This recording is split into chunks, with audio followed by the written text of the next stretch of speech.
You are lying in your quiet room, the soft light shining down, and I will take you back to the gilded corridors of Europe, where dynasties once believed they were immortal. Imagine vast palaces, lavish banquets, the tolling of church bells, and power stretching across the continent. There, a family whose name had become legend, the Habsburgs, rulers of the throne for more than 6 centuries. But behind that dazzling light, a secret was slowly consuming the entire lineage. Not war, not plague, nor revolutions. What destroyed them lay within their very blood, in every cell, and in the marriages they believed would secure eternal power. People still recall their saying, "Let others wage war, but you, happy Austria, marry." And they truly did marry, marrying each other, marrying again, marrying so much that family trees once stretching like branches became tangled into a suffocating web. And from that web, one name emerged as the harshest warning: Charles II of Spain. A king born not to rule, but to become living proof of the tragedy of pure blood. His lower jaw jutted so far he could not eat. His tongue too large turned speech into garbled sounds, and his body was fragile as if waiting to shatter. His contemporaries called him the Bewitched One, but the truth was far more cruel. He was simply the final product of centuries of incestuous marriages. Tonight, we will walk through that story together. From the glorious days when the Habsburgs ruled all of Europe, to the moment the radiance collapsed, leaving a dynasty without an heir. A story that the more you hear, the more you realize. No throne, no power, can ever defeat the cold laws of biology. Chapter 1. Origins and the Marriage Strategy. Close your eyes and imagine the beginning of one of the most powerful dynasties in European history was not a gilded palace, nor a splendid capital. It began humbly in a region of Switzerland, with a small stone castle named Habsburg, meaning Hawk's Castle. A name that sounded ordinary, yet from here, a local noble family nurtured the ambition to turn small wings into rulers of the European sky. In the 10th century, they were only provincial nobles with modest lands. But in history, some dynasties knew how to wield a weapon sharper than any sword: marriage. The Habsburgs did not spill as much blood as knights on the battlefield. Instead, they sat at banquets, raised wine glasses, exchanged dowries, and let weddings bind territories together. Think about it. Today, people often say, we love because our personalities match, but for them, love was nothing more than a map spread out on the table. Marrying a princess meant gaining another territory. Welcoming a prince into the family meant opening up an entire future. For the Habsburgs, the heart did not lie in the chest, it lay in political interest. Their famous motto was, Belligerant alii, to Felix Austria nub. Let others wage war, but you, happy Austria, marry. A slogan that sounds like an advertisement for express marriage. And indeed, thanks to it, they followed a path very different from many other dynasties. While France, England, or the Ottomans drowned in endless wars, the Habsburgs collected lands and thrones, one wedding at a time. Take an example. In the year 1273, Rudolf I, a man of the Habsburg line, was unexpectedly elected Holy Roman Emperor. From a Swiss noble barely noticed, the family suddenly stepped onto history's grand stage. And from then on, they understood one thing. To keep the throne, to expand power, war alone was not enough. You had to marry wisely. By the time of Maximilian I, this strategy was raised to the level of art. Maximilian was called the architect of the Habsburg Empire, not because he built many castles, but because he built marriages. He married Mary of Burgundy, and thus the wealthy lands of Flanders and the Netherlands automatically became Habsburg property. You see, one wedding dress traded for one of the most fertile regions in Europe. Truly, marriage investment was more profitable than any stock market. But Maximilian's masterstroke did not stop there. He married off his son Philip the Handsome to Joanna the Mad, daughter of Ferdinand and Isabella, the royal couple of Spain, who had united the Iberian Peninsula and sponsored Columbus's voyage to the New World. The result? After just one marriage, the Habsburgs stepped straight into the center of Spain's vast empire, rich with silver and gold from the Americas. And so, from a provincial family, the Habsburgs became Europe's godfathers through a string of weddings. Imagine if Facebook had existed back then, Their profiles would have been nothing but wedding photos, engagement shots, and statuses like, "Today our family just gained another kingdom." By the 16th century, Charles V, grandson of Maximilian, was living proof of the effectiveness of this strategy. This young man inherited such a vast empire that people said, the sun never set on Charles's dominions. From Spain, Portugal, Italy, the Netherlands, Austria, Hungary, to colonies in the Americas and Asia, all lay in the hands of one Habsburg youth. Indeed, thanks to marriages, the Habsburgs did not need to shed much blood. But as you see, everything in life has two sides. Anything in excess turns into disaster. At first, clever marriages brought wealth and power, but gradually the belief that only Habsburg blood was worthy of the throne turned into an obsession. Instead of continuing to expand with smart matches outside, they began circling within their own line. Sons married cousins, cousins married aunts, relatives married each other, as if all of Europe had shrunk to just a few familiar names in the Habsburg family register. This was when the seeds of tragedy began to sprout. They forgot that genetics does not care about thrones, does not bow to crowns, and does not show mercy. The laws of genes are colder than any human law, and when you go against them, the price you pay is not just a few million coins, but the survival of an entire dynasty. So, while the radiant palaces echoed with music, in the blood of Habsburg princes and princesses, genetic flaws silently grew, waiting for the day to erupt. And when it did, history would witness a tragedy that could never be erased. Chapter 2. The Vast Empire, the Glorious Peak. Do you remember, at the end of the previous chapter we stopped at the time of Charles V, the one who inherited everything that the clever marriages of the Habsburgs had brought? If in the 21st century, you can see a tech billionaire flaunting power with multinational corporations stretching from America to China, then imagine Charles V holding in his hands the 16th century version of multinational. His empire stretched across the four corners of the world. From the silver mines of Potosi in Peru, where workers dug deep into the earth to bring out each glittering coin, to the vineyards of Castile, where red wine poured into every royal banquet. From the Netherlands, with bustling trading cities like Antwerp, to the plains of Hungary where horsemen galloped, and of course, Austria, the cradle of the Habsburg family. People spoke of Charles V with the immortal phrase, "The empire on which the sun never sets." For when dawn broke in Madrid in Mexico, they were still holding evening ceremonies.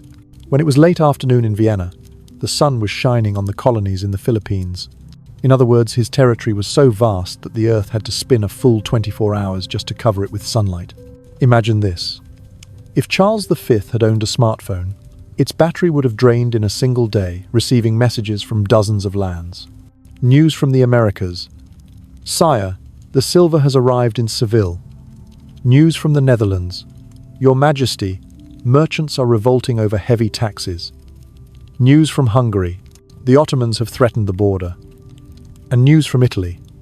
"The Pope is somewhat displeased because you keep interfering with the church." You see, being emperor then was like running a global corporation, except without email or Zoom for emergency meetings. The wealth of the Habsburg Empire under Charles V was nearly unmatched.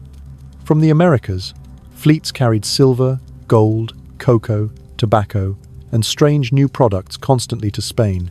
Spanish Real de Ocho coins even became the world's first international currency, much like the US dollar today. The world entered an early stage of globalization, and the Habsburgs stood right at the center. But power that vast always came with a price. Charles V's empire was like a blanket too large. Pull it one way and it left the other exposed. In Germany, Martin Luther's Reformation erupted, threatening religious unity. In France, King Francis I refused to sit still while the Habsburgs surrounded his realm.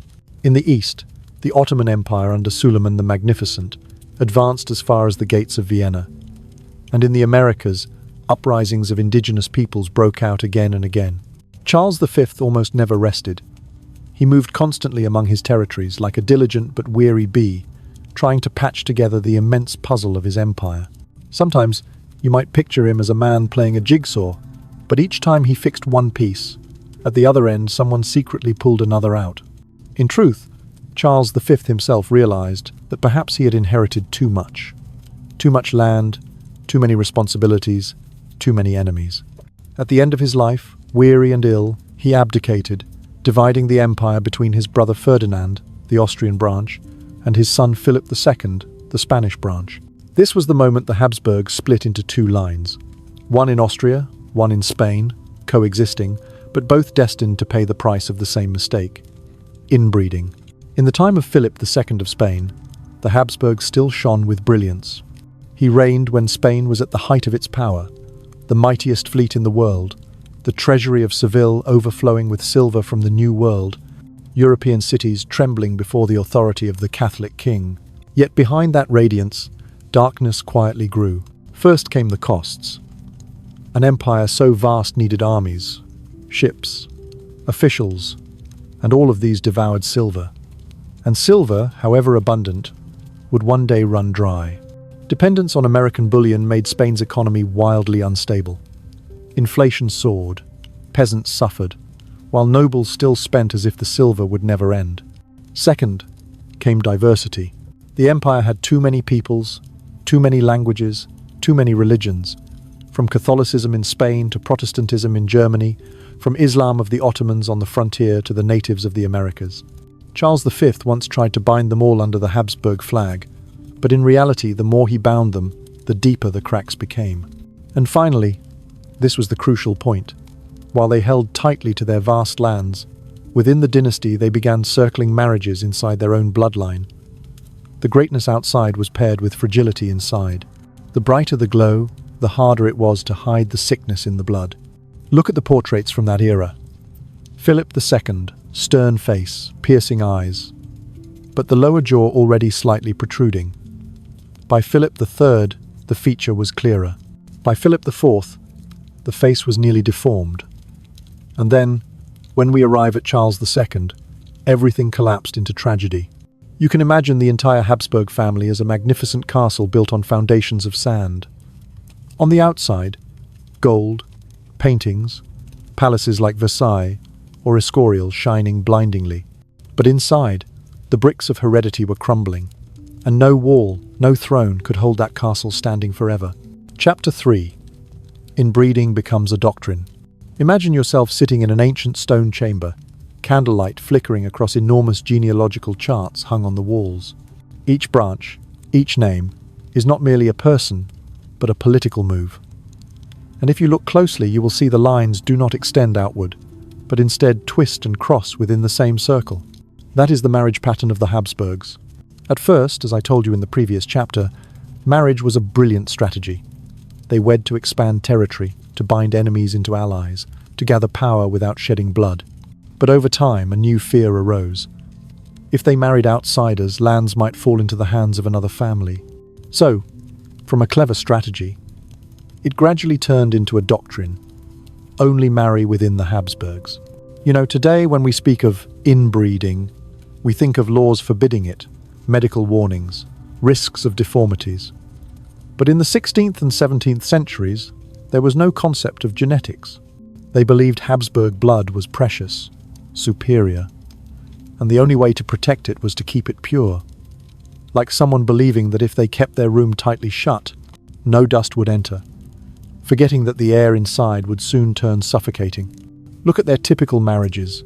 Charles V, emperor of the empire on which the sun never set, married his own cousin, Isabella of Portugal. His son, Philip II, married his cousin Maria Manuela, and later even married his niece, the daughter of his own brother. By now it sounds tangled, but to the Habsburgs this was their political science. Philip III, son of Philip II, continued the tradition by marrying his cousin Margaret of Austria. Their son, Philip IV, married Elizabeth of France, who was also a close cousin. And when Elizabeth died, he then married his own niece, Mariana of Austria, 30 years younger. If you wonder why genealogists at the time were paid so much, this is the reason. To redraw this mess, you needed a chart more tangled than a labyrinth. In the Spanish court, people began jokingly calling family trees the Habsburg web. The more you looked, the more you saw familiar names repeating. Philip II appeared 14 times in the family tree of Charles II, while Charles V appeared 8 times. Imagine drawing a family tree on paper, Instead of spreading like branches, it curled back into its own roots. A family tree no longer a tree, but an endless loop. This was when politics and religion joined forces to mask the truth. The laws of the Catholic Church forbade marriage too close in blood, such as siblings. But cousins were still acceptable. Even uncle-niece unions could receive permission. Popes of that time, for political reasons, often granted dispensations for Habsburg marriages, calling them necessary for the stability of Europe. Thus, the little doors meant to block tragedy were thrown wide open. You see, this was like a game where rules were bent to fit the throne. Instead of stopping to ask, "Will this harm the next generation?" they only asked, "Will this help us keep the land?" And when the answer was yes, every other warning was ignored. And the result? Harmful genetic traits began to accumulate.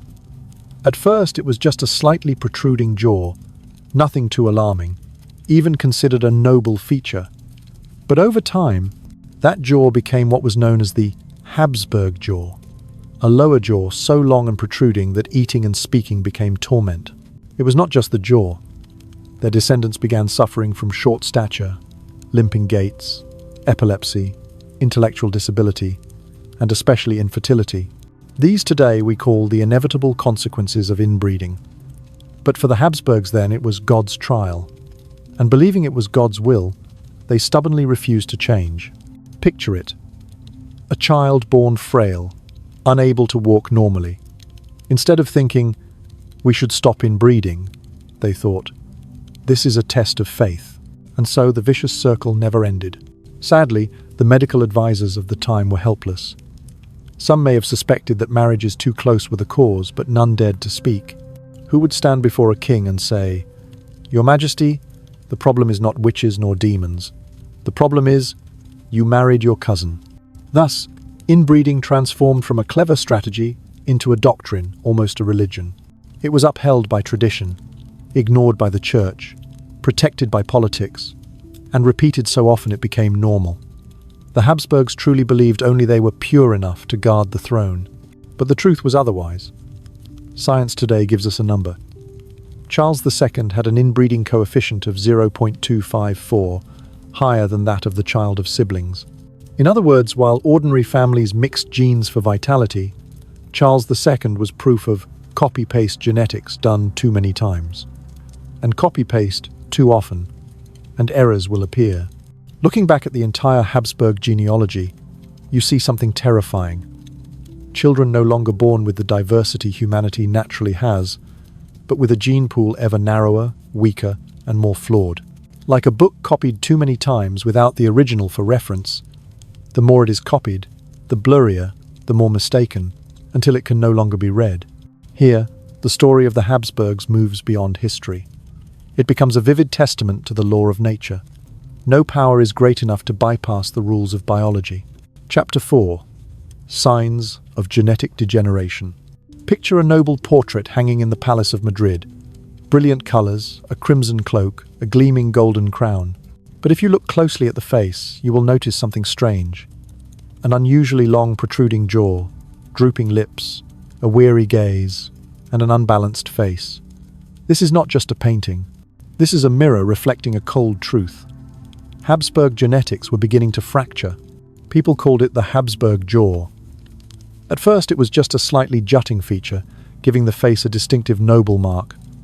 But with each generation that jaw turned into a symbol of decline. By the time of Charles II, it had grown so exaggerated that he could hardly chew. Food spilled from his mouth, words turned into muffled groans. A king, betrayed by his own jaw. But that was only the visible part. Inside, the genetic decay was even more terrifying. Modern doctors studying the archives of the Spanish court concluded many members of the Habsburgs suffered from pituitary-related disorders, leaving them unusually short or abnormally tall, with deformed bodies. Some had epilepsy, some intellectual disabilities, slow learning, irritability, or fell into deep depression. In court, these things were often masked by ritual. A Habsburg child unable to speak? They said, "It is God's trial." A princess suffering repeated miscarriages? They claimed, "She is cursed by witches." In truth, it was simply genetic mathematics punishing them. You might imagine the Habsburg body as a castle. Outside, still magnificent. High walls, stone columns, exquisite carvings, but inside, the foundation had rotted. Gene bricks copied and pasted with errors, overlapped, broken. And when the storms came, that castle shook violently. Modern historians, compiling thousands of genealogies, calculated inbreeding coefficients. They found a frightening truth. The later the kings of the Habsburgs, the more severe their illnesses. Declining health, underdeveloped intellect, infant and child mortality at catastrophic levels. In many royal marriages that lasted years, not a single child survived. And then, society of the time, ignorant of genetics, began creating tales of demons. They called Charles II El Hechizado, the Bewitched. They believed he was cursed by witches, possessed by devils. Sorcerers, priests, and healers were summoned to the palace. They burned charms, performed exorcisms, even placed animal corpses on his body to draw out the poison. But all of it was useless. If you read the medical records of that era, you would find details both grotesque and absurd. Charles was given medicines made from powdered human bones, animal blood, even bizarre herbs.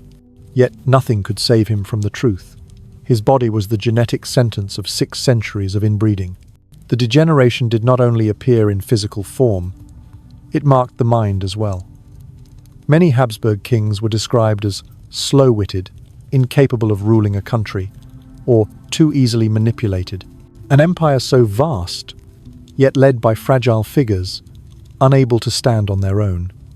Thus, instead of being governed by strong monarchs, the Habsburg Empire was often ruled by regents, advisors, or even queens. You see, this was the paradox of power. They held in their hands silver from the Americas, the mightiest armies, even religious prestige. But they could not defeat a crooked jaw, a failing body, a womb unable to bear heirs. And of course, for the common people, inbreeding coefficient meant nothing.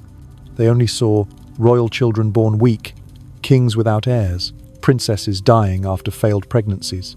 From there, faith in the sacredness of Habsburg blood began to crumble.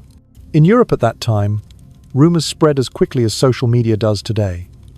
People whispered in taverns, in marketplaces, that bloodline has been punished by God. And when enough whispers gathered, they became truth in the eyes of the public. The saddest part is this. While the outside world was changing, with scientific inventions, religious reforms, geographical discoveries, within the Habsburg palaces, they still imprisoned themselves in the illusion of pure blood. And that very illusion turned them into victims of their own making. Pause for a moment and think. All those ailments, from jutting jaws, epilepsy, weak intellect, infertility, could have been prevented with a single decision: to marry outsiders. Just once, opening the door to let the blood mix with outside diversity, history might have been different. But they never did. They chose isolation and paid with decline. Chapter 5.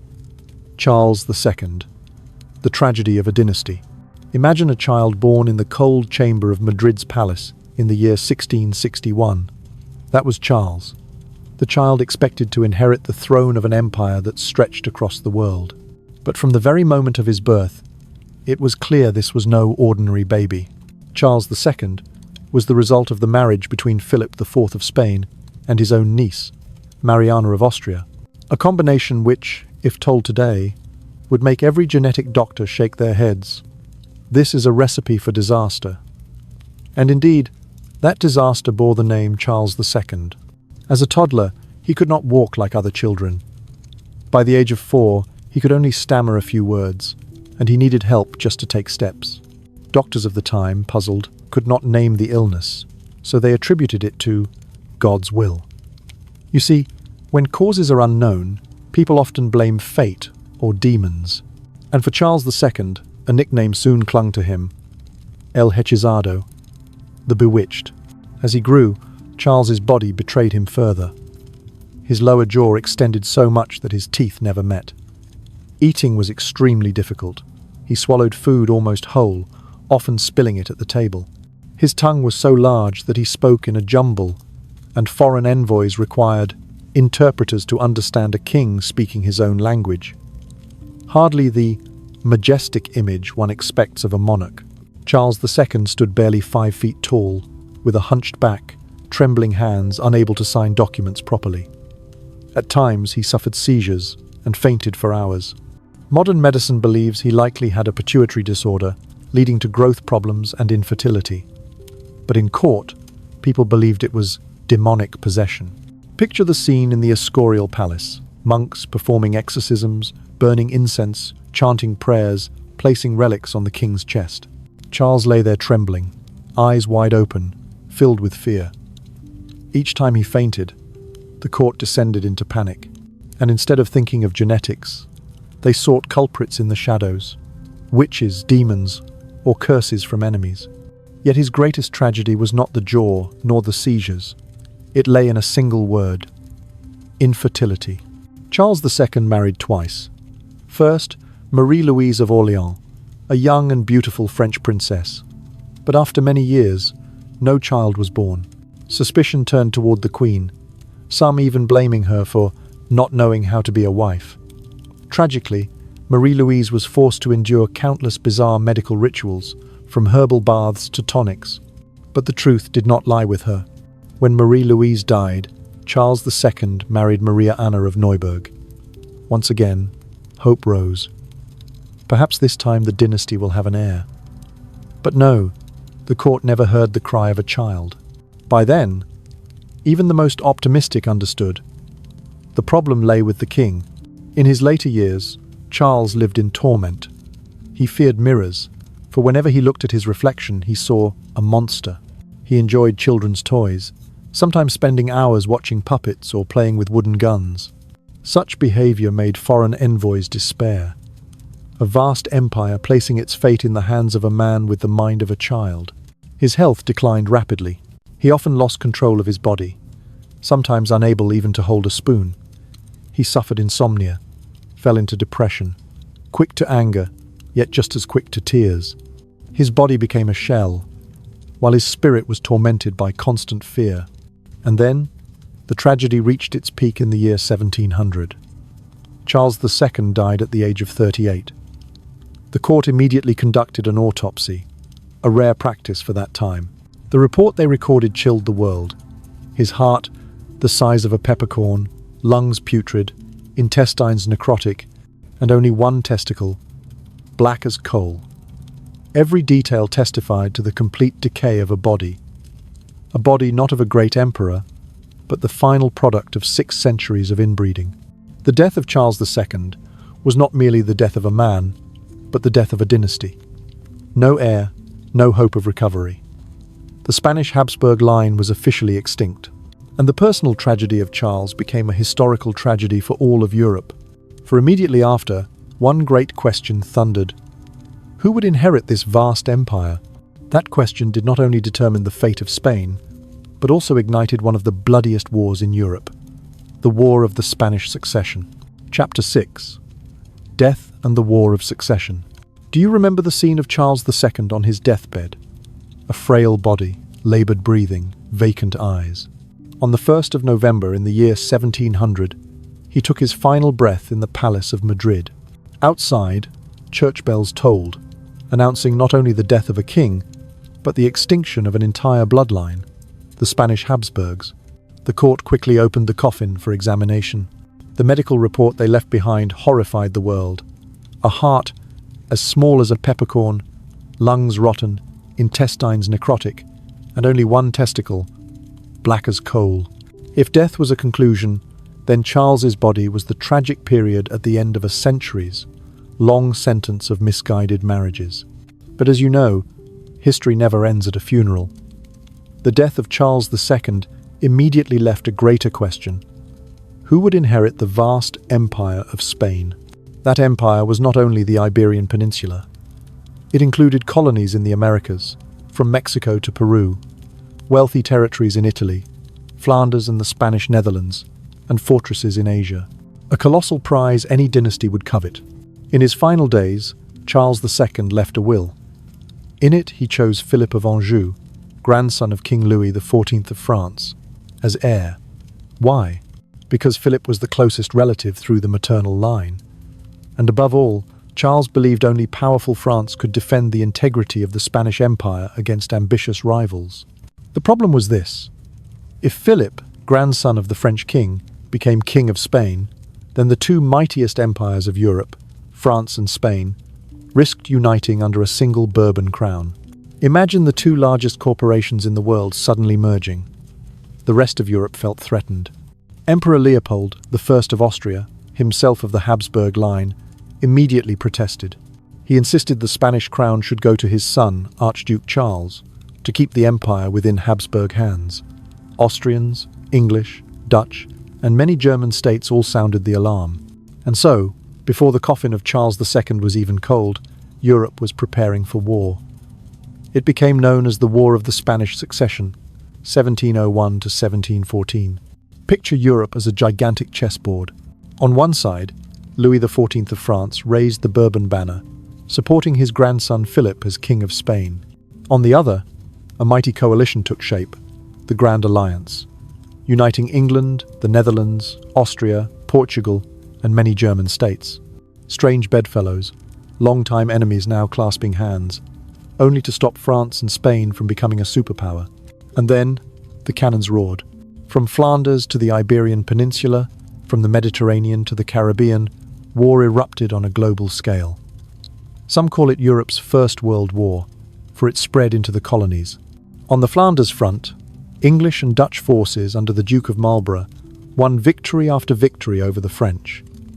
Marlborough's name echoed across Europe as a military genius. Meanwhile, in Central Europe, Prince Eugene of Savoy led Austrian troops to halt French advances, most famously at the Battle of Blenheim, 1704, one of the war's decisive clashes. On the Iberian Peninsula, fierce battles raged around Barcelona and Madrid. Spanish towns were caught in chaos, switching masters again and again. And in the distant Caribbean, the English navy struck Spanish colonial ports, turning the seas into battlefields. The war dragged on for more than a decade, leaving dreadful consequences. Estimates range from 400,000 to over 1 million dead from fighting, famine, and disease. Fertile fields became wastelands, villages burned, and Europe's economy plunged into crisis. And you know what? All this bloodshed sprang from one fact. Charles II could not father a child. A king with a deformed jaw and a ruined body caused the deaths of millions after he lay down in the grave. A bitter irony. A personal tragedy became a collective catastrophe. At last, after 13 years of slaughter, the sides were forced to negotiate. In 1713, the Treaty of Utrecht was signed. The result? Philip was recognized as King of Spain with the title Philip V, but he had to vow that Spain and France would never unite under one crown. In return, Spain lost swathes of territory. The Spanish Netherlands, Milan, Naples, and Sardinia went to the Austrian Habsburgs. Gibraltar and Minorca fell to England. The Spanish Empire survived, but it never regained its former glory. From then on, Spain entered a long decline. Meanwhile, Europe entered a new balance of power, where France, England, and Austria vied for dominance. The death of Charles II, seemingly only the end of a bloodline, turned out to be the beginning of a reshaping of Europe itself. And if you look deeper, you will see. It all came from one simple truth the Habsburgs had ignored. Mankind cannot defeat the laws of genetics. Chapter 7. The Austrian Habsburgs and the Long Decline. When Charles II drew his last breath in Madrid, the Spanish Habsburgs collapsed. But do not think this was the end of the entire family.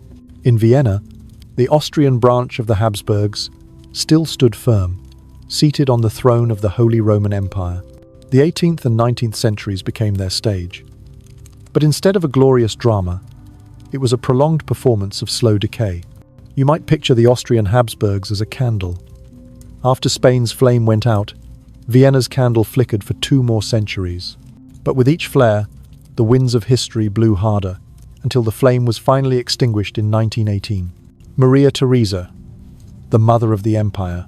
In the 18th century, the crown passed to Maria Theresa, one of the most remarkable figures of the Habsburg line. Imagine a resilient queen, ruling a vast empire with one hand, while bearing 16 children with the other. Yes, you heard correctly, 16. In modern times, she might have earned a Guinness World Record. Maria Theresa's fertility gave Europe a sigh of relief.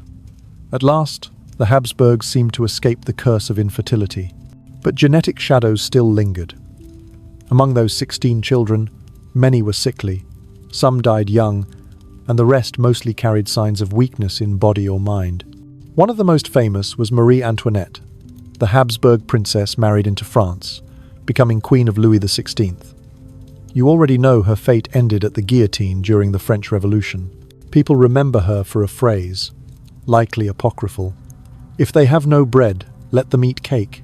True or not, that image made her the symbol of extravagance and arrogance, and part of the tragic shadow the Habsburgs cast over Europe. The 19th century, Franz Joseph and the shadow of tragedy. Move forward to the 19th century, and we meet Emperor Franz Joseph I, the longest reigning ruler in Habsburg history, 1848 to 1916. If you think ruling long is a blessing, for Franz Joseph it was a curse. His reign was a chain of personal tragedies. His famous wife, Empress Elizabeth, Sissi, was assassinated in Switzerland. His only son, Crown Prince Rudolf, committed suicide with his mistress in the scandalous mailing incident. And his nephew, Archduke Franz Ferdinand, was assassinated in Sarajevo in 1914, the spark that ignited the First World War. You see, history seemed to mock the Habsburgs. They had thrones, castles, armies, yet each generation bore personal catastrophes, so bitter they overshadowed their power. Fragile health and lingering genetics. Meanwhile, genetic problems never disappeared. Many Austrian princes and princesses were born with congenital illnesses. Many died before adulthood. The rate of childless marriages remained unusually high. Even those who survived often displayed unstable temperaments, overly melancholic, quick-tempered, or mentally fragile. Modern historians remark, if the Spanish Habsburgs ended with a broken body, Charles II, the Austrian Habsburgs ended with a broken spirit. 1918. The flame goes out. The 20th century came like a storm. The First World War erupted, and Austria, Hungary, the official name of the empire, was dragged into the whirlpool. Multi-ethnic, multi-religious, multilingual. All the elements that had once given the Habsburgs strength now became a burden.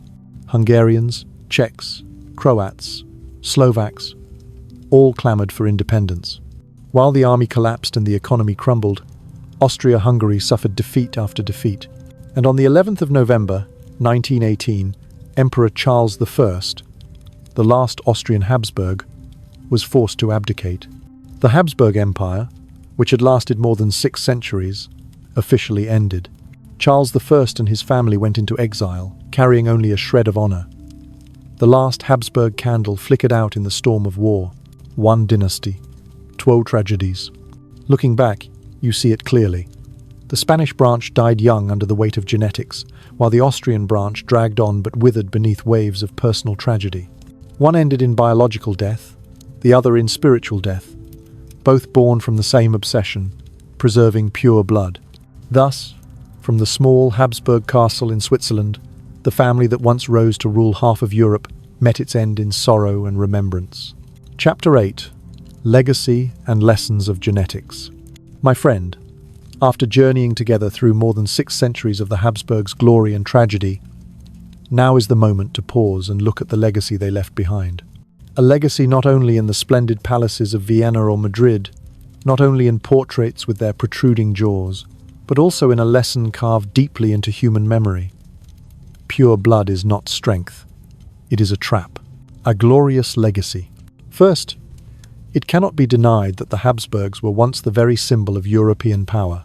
They left behind magnificent works. Schönbrunn Palace in Vienna, El Escorial in Madrid, dazzling Baroque and Gothic churches. They left their mark on politics and culture too, as patrons of art, music and painting. Great composers such as Haydn, Mozart and Beethoven all thrived within Habsburg lands. They were also once Europe's balancers. Without the Habsburgs, perhaps the Ottoman Empire would have pressed further into Central Europe. Without the Habsburgs, the map of Europe in the 16th and 17th centuries would look entirely different. In many ways, they shaped the history of the continent for hundreds of years. The genetic shadow, but alongside the light, their shadow was even darker. Portraits of the Habsburg jaw became living evidence of genetic decline. Weak children, childless marriages, powerless kings, all told a painful story. When humans deliberately ignore biological laws, the price is the future of an entire dynasty. You remember Charles II, don't you? The king with a jutting jaw, oversized tongue, frail body, and childlike mind. He was not only a personal tragedy, but the condensed image of the whole family. The day he died without an heir, the ending was already written. The Spanish Habsburg Dynasty was extinct, and soon after, all of Europe plunged into a succession war that cost millions their lives. Once again it became clear. The private tragedy of one royal figure can turn into the collective tragedy of a continent. A lesson for modern science. Today, geneticists look back at the Habsburg story as an unintended historical experiment. Researchers calculated the inbreeding coefficients of more than 3,000 family members across 16 generations. The shocking result: Charles II had a coefficient of 0.254, higher than the child of siblings. Science calls this phenomenon inbreeding depression, genetic decline caused by close-kin marriage. It increases the chance of recessive disease genes being expressed, weakens the body, lowers intellect, and reduces fertility. Simply put, it is a slippery slope. The further you go, the steeper you fall, until return is impossible. Thus, the Habsburg case is taught in medicine, biology, and anthropology as a classic example. It reminds us, genetic diversity is not random, but the foundation of survival. You might ask, does this matter to us now? The answer is yes. In the modern world, we still see closed communities maintaining endogamy, from small island tribes to conservative religious groups. The risks of genetic decline remain. Scientists also use the Habsburg lesson to warn about future projects, such as space colonization. If a small group of humans travels to Mars and only marry within their group after a few generations, the Habsburg tragedy could repeat itself. Beyond science, a lesson in power. Beyond biology, the Habsburg story is also a warning about power. This family once believed that Habsburg blood was more precious than any other, that purity was strength. But in reality, that very belief became the trap that destroyed them. It makes us reflect. How often do we also lock ourselves inside pure boxes? A company hiring only people who think alike will end in deadlock. A society closed off, refusing diversity, will stagnate. And a dynasty clinging to the illusion of pure blood will, in the end, perish. Epilogue. Legacy as a lullaby. My dear friend, we have traveled a long road together, from a small castle in the misty lands of Switzerland to the gilded palaces of Madrid and Vienna, from dazzling political weddings to sorrowful funerals, from the splendor of an empire on which the sun never set to the silent collapse of 1918. 6 centuries of power, all ended for one simple reason. Humans believed they could defy the laws of nature. When they married to gather lands, they thought themselves wise. When they clung to pure blood, they believed themselves invincible. But as generations passed, the jaw grew ever more pronounced. The children grew ever more fragile, the childless unions ever more common, until all closed with the image of Charles II, a king whose very body became living proof of error. And yet, amid the tragedies, the Habsburgs still built breathtaking monuments, still patronized art and music, still left behind cultural treasures that leave visitors to Vienna or Madrid speechless today. That is history's paradox. Light and shadow walk side by side. You can stand in Schönbrunns Grand Hall, gaze at radiant frescoes, and no one tells you that the hands commanding this palace also trembled, deformed, carrying flawed genes. You can hear a Mozart symphony, forgetting that his patron might have been a sickly emperor haunted by fears of his family's extinction. The Habsburg story is not just the past. It is a mirror for the present. In our lives, how often do we also choose closed paths, believing that preserving something unchanged will keep us safe, when in truth, vitality comes only from change and diversity? A company hiring only like-minded people quickly runs out of ideas. A community refusing outside contact slowly withers, and a dynasty locking itself in the box of purity pays with its very future. Biology spares no one, neither farmer in the fields nor king in the palace. Tonight, as you lie in your quiet room, perhaps you will hear the echoes of old corridors, where the limping steps of Habsburg emperors once resounded. You may picture candlelight in the Escorial Palace, flickering on the pale face of Charles II, childlike eyes in an aged body. You may hear Maria Theresa's sigh as she buried frail children, or Franz Joseph's silent scream upon news that his only son had taken his own life. These echoes still linger, floating in the air, whispering that no power can conquer nature's laws. But within that whisper is also comfort.